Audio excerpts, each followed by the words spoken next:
Welcome to another episode of the CPG Guys podcast. Our co-hosts, Sri Rajagopalan and Peter V.S. Bond, explore how brands and retailers engage with consumers online, in-store, and everywhere in between. And now, here are Sri and Peter. Hey everyone, welcome again to the CPG Guys podcast. I'm PVSB, aka Thing One, and I'm joined by the flip side of the coin, my co-host, Thing Two, better known as Sri. Sri, hey, you getting ready for conference season? I know last week CAGNY was still virtual, but FMI, Shop Talk, NACDS, South by Southwest, Consumer 360, looks like they're all happening live this year. What do you think? Busy, 60 days. But you know what I'm truly worried about? Do I have to replace this with Thing 2? I think we should get those Thing 1, Thing 2 shirts for Halloween this year. What do you think? That means you're visiting Universal Studios. I'll welcome you back in LA. Yeah, I'll come back to LA. That's good. Well, thanks, Sri, again. Looking forward to today's conversation. Before we get to our guests, I want to remind our audience that all of our content, just go visit cpgguys.com. We got a lot of it. And if you aren't already following us on LinkedIn, just go to the web browser, type in LinkedIn or open up the mobile app. Most people, Sri, now use the LinkedIn mobile app more than they use the browser. But when you get to the search box, just to enter CPG Guys. And when you get to our page, click the blue follow button. And that way you'll get to see all the content we're producing, not just links to the podcast episodes, but thought leadership, articles, celebrating people in the industry. And the best thing about it, Sri, doesn't cost nothing. So, hey, why not do it, right? I just realized we don't charge for this. We gotta look at that, Sri. I think we're missing the boat here. But anyhow, it's all free, people. Don't worry. And also remember to check out the FMCG Guys podcast hosted by our friends Daniel and Efrain. They take the CPG Guys podcast format across the pond and speak to retail and fast-moving consumer goods luminaries from a European perspective. Just visit fmcgguys.com. And of course, we're proud to partner with Next Up, formerly known as Network of Executive Women, whose mission it is to advance all women in business and to promote the cause of gender equality and career development. So please visit nextupisnow.org to learn more about this noble group. Let's get started with our episode. Sri, brands and retailers are looking to interact with their customers and prospects wherever their attention is, whether that's on their websites, social media channels, email, SMS, in-app, and even in-store, all in the pursuit of learning more about their customers to help them tailor their solutions to meet customer needs and grow their sales. Getting customers to share intentions, motivations, and preferences can be a daunting exercise, even for brands with a large marketing and research budget, right? The CPG Guys have partnered in this episode with Jebbit, which creates fun, engaging quizzes that drive more sales, fuel engagement, and capture the valuable first-party data brands need, all in one platform. Joining us for today's episode is the co-founder and CEO of Jebbit. He's a serial entrepreneur and at times a venture capital investor. His latest venture, Jebbit, has been operating since 2011 and has earned a list of blue chip clients, including, Sri, ready for this? P&G, L'Oreal, Shiseido, Tyson, Clorox, and the NBA, just to name a few.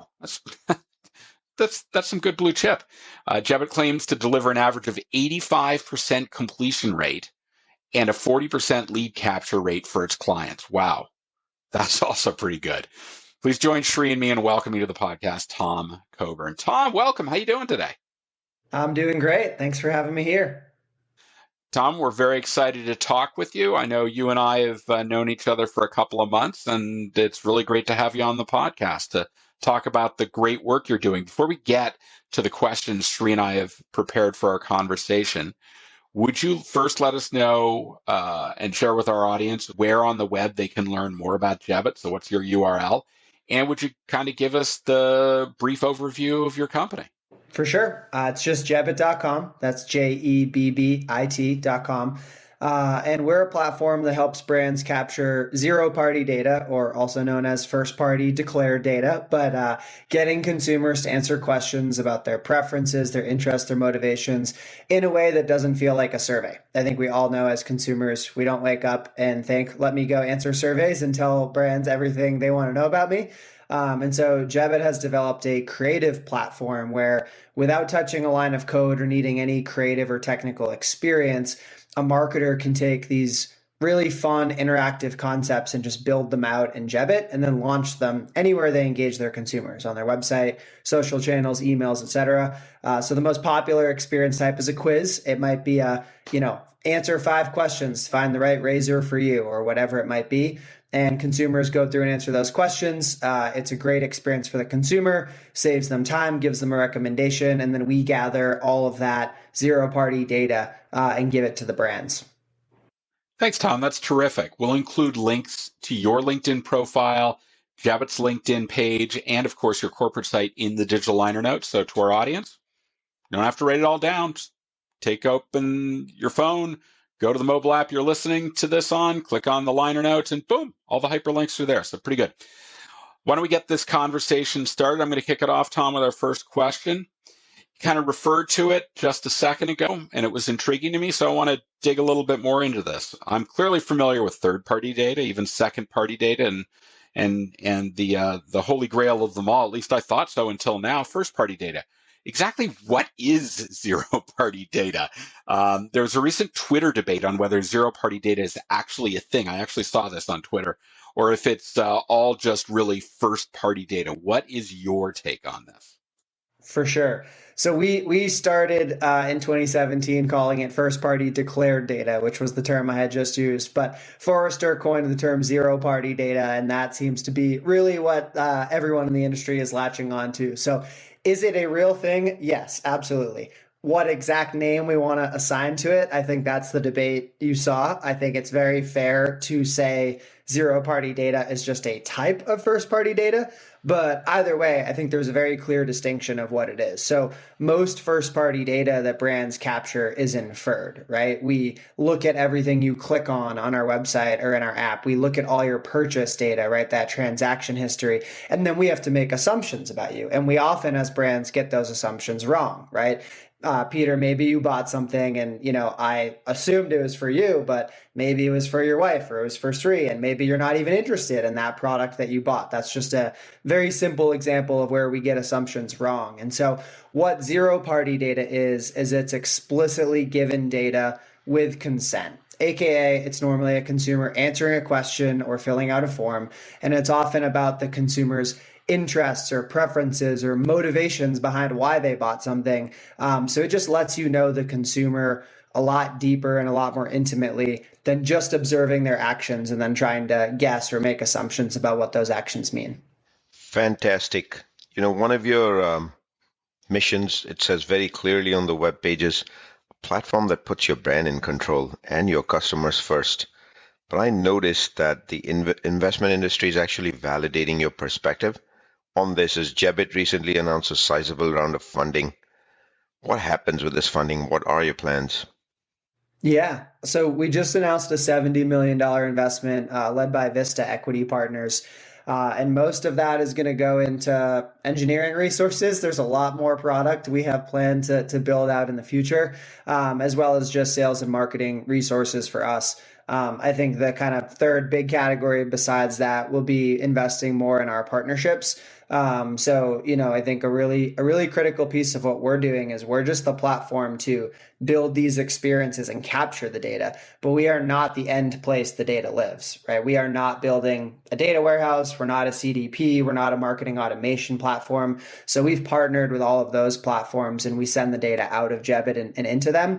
And so us investing more in those partnerships will be another key area of growth for us.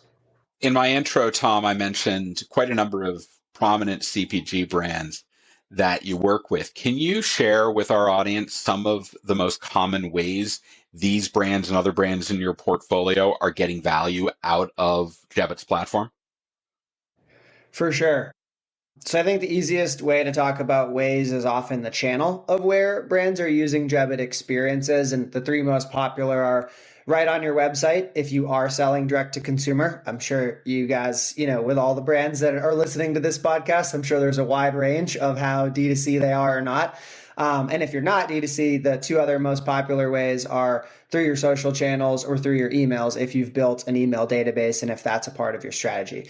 I think a quick caveat I will say is that a Jebbit experience could be deployed anywhere. I mean, we literally have brands who have a QR code on a bottle of shampoo, and you could be, at a CVS holding that shampoo in your hand, and you could scan that QR code and go into a quiz of, is this shampoo the right one for you, or should you buy a different one, or whatever it might be. But yeah, I think the most popular, I think the thing we're known most for is a D2C brand on their, e-commerce website having a quiz that greets the visitor. And I think we've all had the experience of we land on a website and that email box pops up right away of, hey, we'll give you 10% off if you put in your email. We find that to be a really kind of invasive approach for many brands. I think you would never walk into a store and there'd be a person sitting there with a clipboard to write your email down right when you walk in, right? You'd walk in the store and someone would greet you and say, welcome, how are you doing today? Can I help you find what you're looking for? How can I help? Different things like that. And so we find having that quiz right on the website that says, welcome to our site, answer 5 questions and we'll find you the right razor for you. It's just a much better way to greet people, and it leads to higher conversions, lower bounce rates, and you also capture the zero-party data at the same time. So it's really a win-win-win. Hey, Sri, I know your favorite term is retail media. Tom just used mine. What's that? First-party data. No, try again. Come on. What's my favorite term? I'm going to let you speak. It's a QR code. Come on, man. Yes. How did you miss that? That was a layup. I love that. Thank you, Tom. That's really helpful. Did you have something you wanted to mention? Wait. I gotta declare something about QR codes. Peter's got the wrong shirt on this morning, but Peter actually has a shirt which, if he turns around, has a massive QR code. But I'm gonna leave it as an Easter egg surprise what the QR code leads to. Peter will make a promise that in the month of March 2022, he will wear that shirt and show it to the audience on a clip. Yeah, let's just say, Tom, I like to wear it when I'm walking trade show floors, so you can imagine where the QR code leads people, especially if it says CPG guys on the front. But that's a dead giveaway. But And do you ever notice you're like in the lunch line at a conference and someone's just scanning your back? Okay. Yes, nice. It's awesome. I get people giggling behind me, which I love. Nice. It's kind of fun. That's But awesome. in any event, I'm just waiting to see someone's post of Peter's back with the QR code and have some fun. But Tom, I want to come back to razors since you just mentioned razors. I was noticing that Jill's razors, Jebbit quiz drove a 20% increase in email capture, 15% improvement in retargeting campaigns, 10% increase in conversion rate, and overall 10% decrease in CPA, all of that resulting in a 55% increase in the lead capture rate. And all of that, it says within 1 month of launching the experience. So if I put all of that together, these stats are actually pretty crazy and incredible. Why do consumers engage with these experiences and result in such high stats? It really comes down to, and Sri, you mentioned this earlier, how we talk about both putting the brand in control and putting the consumer first. I started this company in college, and just as a consumer who's, mobile first, short attention spans, all these things, I was seeing the content brands were putting out there, and it was just not aligned with how I wanted to engage with them in my, busy mobile first lifestyle. And so every one of our experience types that we have templates for in the platform are designed to deliver some form of what we call genuine value to the consumer. So I think a really important point is this is not take our quiz for a coupon or a gift card and we'll get the data that way, which is how many surveys work, right? It's that carrot and stick approach. 80% of what launches on Jebbit has no monetary incentive tied to it. And so if we stick with the quiz example, that quiz is going to save the consumer time and give them a recommendation. So if I am in the market for buying a razor and I see an Instagram ad that says, hey, take our quiz to find the right razor for you. If I click on that, I'm not doing the quiz because I'm sitting there thinking, oh, let me, tell Gillette a bunch of things about me. I'm doing it because I'm busy and I want the right razor for me. And I appreciate that in that moment, Gillette is going to help me. And so that's the win-win we try to always talk about is how can the brand win with all those stats you just mentioned, which go beyond just the quiz in the moment, right? You talked about a lower bounce rate and higher lead capture in the moment, but you also referenced that they use that data for future targeting, which improves some of their future campaigns. So not only does it do that and help them drive more sales, they're also getting this data at the same time. So now they can have, better communications with me going forward. Let me remind the audience that Sri and I are speaking with Tom Coburn, the co-founder and CEO of Jebbit. Tom, so Jebbit's growth comes at a time in the industry when it's grappling with the impact of serious data privacy changes, GDPR, CCPA. There are lots of acronyms popping up all over. Facebook reported that Apple's changes in privacy will cost them $10 billion this year. And that's just incredible. So with all that going on, how is Jebbit actually helping CPG brands with their impending cookieless world?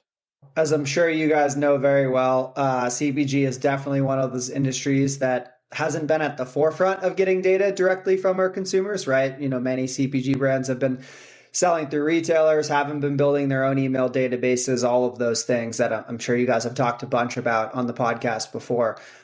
So a little bit about Jebbit's history that might be helpful, because you mentioned, Peter, earlier that we've been around since 2011.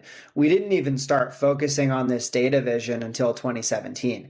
So for the first 6 years, we were just focused on helping brands build better content, right? Content that better matched that mobile mindset and that short attention span and things I was talking about.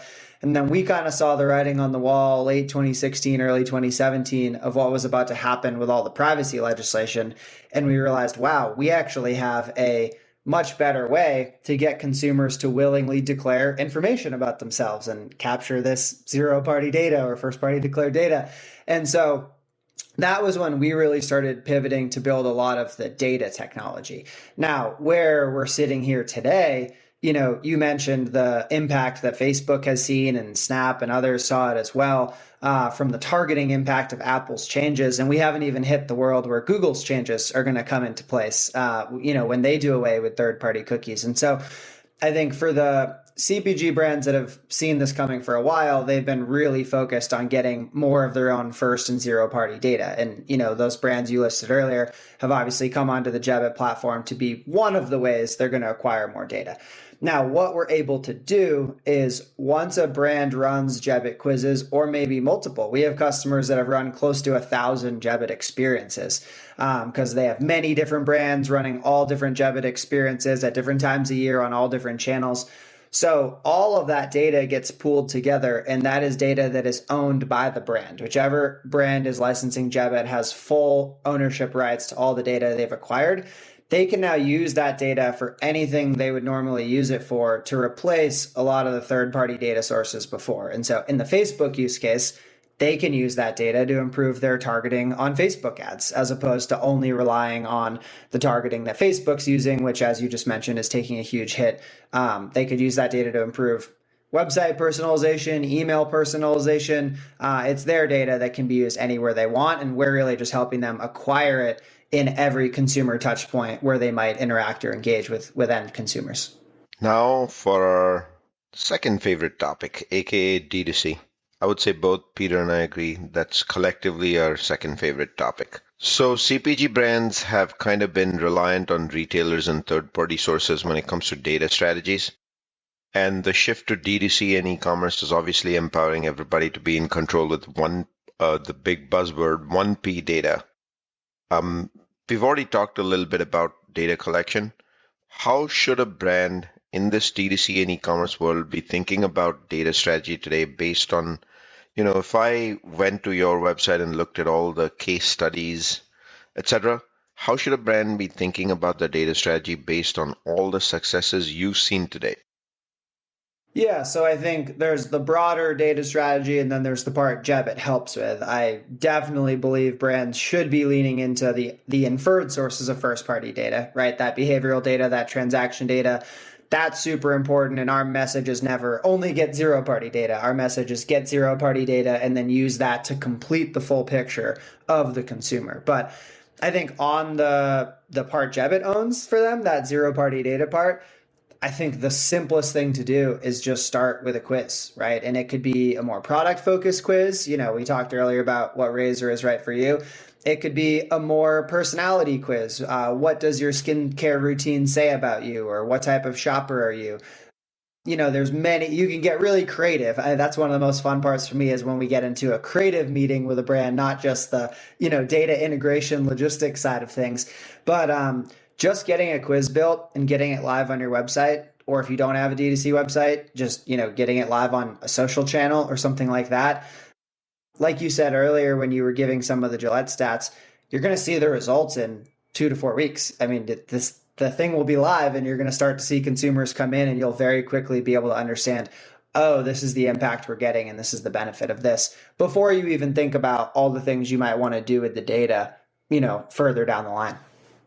Tom, when I think about combining first and zero party data, the first party data gives you the what, where, when, and the behavioral part of the who. You add the attitudinal part of the who and clearly the why. So that gives a brand the full complexity.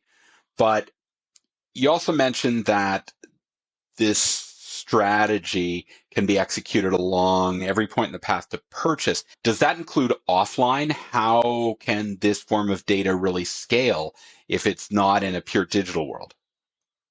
Yeah, and we can go back to your favorite term of QR codes, but I think QR codes are the most popular way we see people doing it. But I mean, it can be done anywhere. But yeah, we have many brands that put QR codes in store, on packaging, even just have a sign with a URL to go to. But anywhere you can get a consumer to go to a URL or scan a QR code, you could drive them into a quick Jebbit quiz. It normally takes, under 2 minutes for someone to complete it. So these are things people will just scan and complete and do if you're making sure it's providing that genuine value we talked about earlier, right? You have to put yourself in the consumer's shoes and you have to think about why should they pull out their phone and do this beyond just you're throwing some monetary carrot at them. Tom, if you look at your story end to end, who you are, how you got the idea to do this, you opted out of college at some point and you became a CEO of this great company, Jebbit, which I think we can call a marketing technology company that has actually doubled its revenue last year. We talked about funding earlier on this show, and you seem to be well on your way to creating something industrial, robust, and very scaled in the industry. Give us a journey, man. How did it go from leaving college to where you are now, where you're actually Series A and Series B and whatnot and having fun? Yeah. Well, I think Peter gave me a little more credit earlier in my intro because he said I'm a serial entrepreneur, which Jebbit was technically the 5th company I tried to start in college, but the other 4 failed miserably and never got off the ground. So I guess we can say serial entrepreneur as part of that. Hey, Tom, I always love to, Sheree and I love to quote baseball stats. You can strike out 2/3 of the time and still make the Hall of Fame, right? Very fair. Very fair. So yeah, I actually never in a million years thought I would be doing this. I went to college in Boston to go become a doctor. So I was a biology major, but my roommates were in the business school. Our campus has a business plan competition like most schools have today. And they convinced me to do that for fun with them. And long story short, I ended up coming up with the idea for Jebbit one day when I was ignoring a Hulu video ad and just realized brands waste a lot of money on advertising, as you guys know very well, and ended up dropping out of college to start the idea. We raised a 500K seed round. And like I mentioned to you guys earlier, for years, we were really just focused on helping brands make interactive content and more enjoyable experiences for consumers. And then we realized, wow, we have a huge ability to really impact the future of data with privacy legislation and where we saw the world going. So it's been a very, long and up and down journey over the last 10 years, but it's very exciting and validating now to see.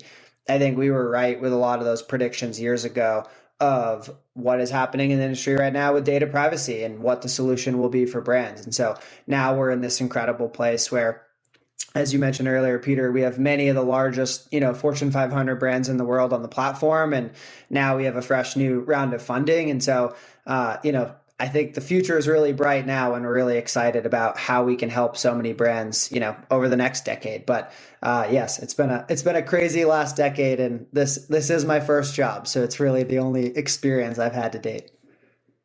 Peter, I won't ask Tom on the show today, but I can tell in his mind there's probably another 3 companies already brewing in terms of what's next, and what's next. I think you're probably right, and that'll kind of get me to the final question for us. If you were right about predicting the direction of privacy laws in this world, sure love to hear what your next predictions are. And to the point of Sri, without asking you, what have you got in store for you next? Any advice you have, obviously, for people who are looking to strike it out on their own and create a business the way you have? I'll leave it up to you and how you want to answer these.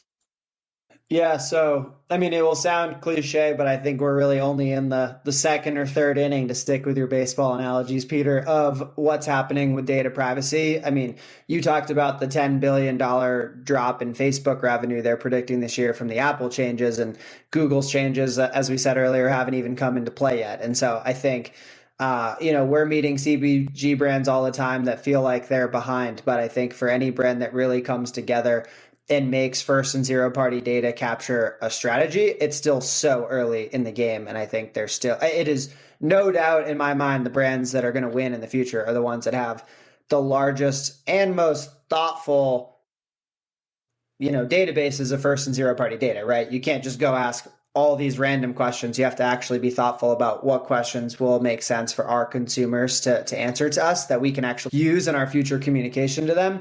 But it's very early. And so I think you're going to see a lot more experiences like Jebbit experiences, whether they're built on Jebbit or a different platform, at every consumer touch point.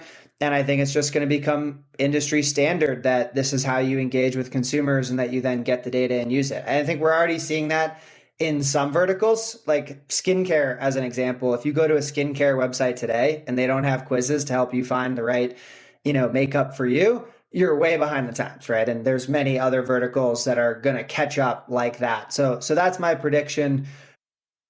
In terms of advice for someone trying to go out and start their own thing, I think really listening, like just going and talking to everyone in the industry and listening, was huge for us. Like the original idea for Jebbit was you were going to make money answering questions on video ads. That was the original concept I pitched in the business plan competition.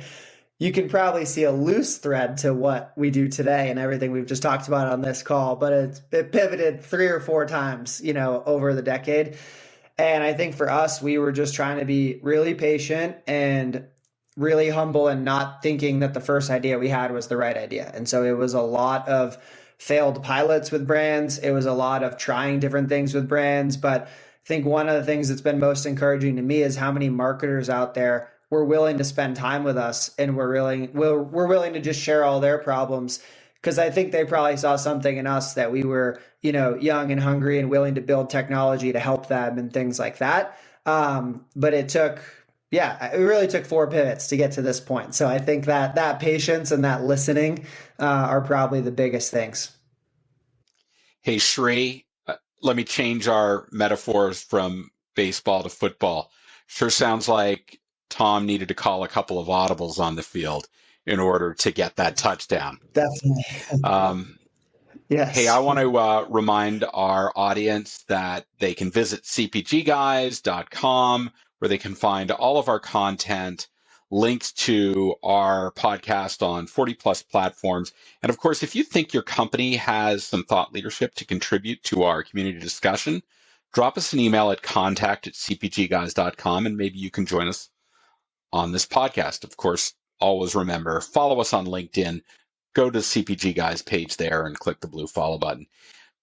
Sri, I don't know about you, but I'm now actually thinking the CPG Guys need to be talking to Jebbit about collecting zero-party data on our LinkedIn page and some of our other mechanisms, because I think that could make us even more connected to our community of over 10,000 followers. But Tom, we'll talk about that after the podcast recording. But I think of what CPG Guys t-shirt is right for you. Could be a great.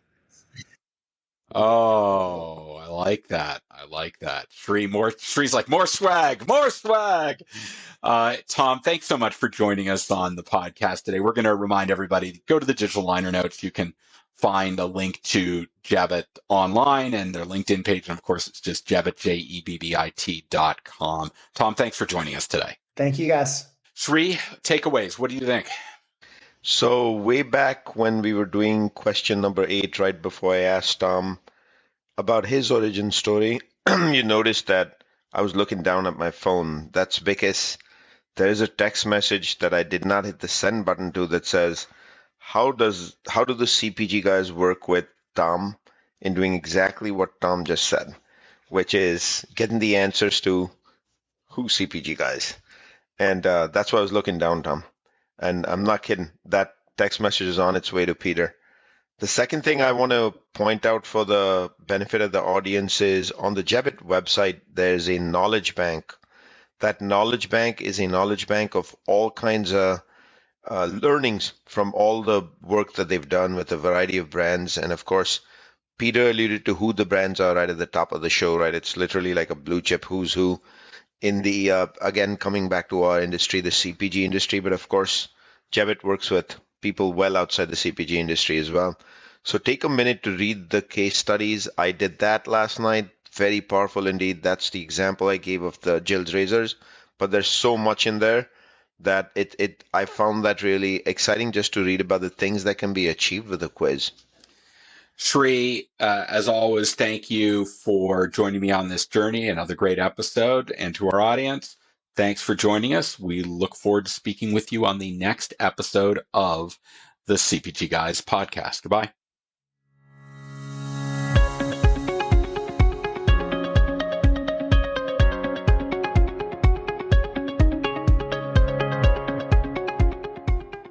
The content in this podcast episode is provided for general informational purposes only. By listening to our episode, you understand that no information contained in this episode should be construed as advice from CPG Guys LLC or the individual author, hosts, or guests, nor is it intended to be a substitute for research on any subject matter. Reference to any specific product or entity does not constitute an endorsement or recommendation by CPG Guys LLC. The views expressed by guests are their own, and their appearance on the program does not imply an endorsement of them or any entity they represent. The views expressed by CPG Guys LLC do not represent the views of their employers or the entity they represent. CPG Guys LLC expressly disclaims any and all liability or responsibility for any direct, indirect, incidental, special, consequential, or other damages arising out of any individual's use of, reference to, or inability to use this podcast or the information we present in this podcast.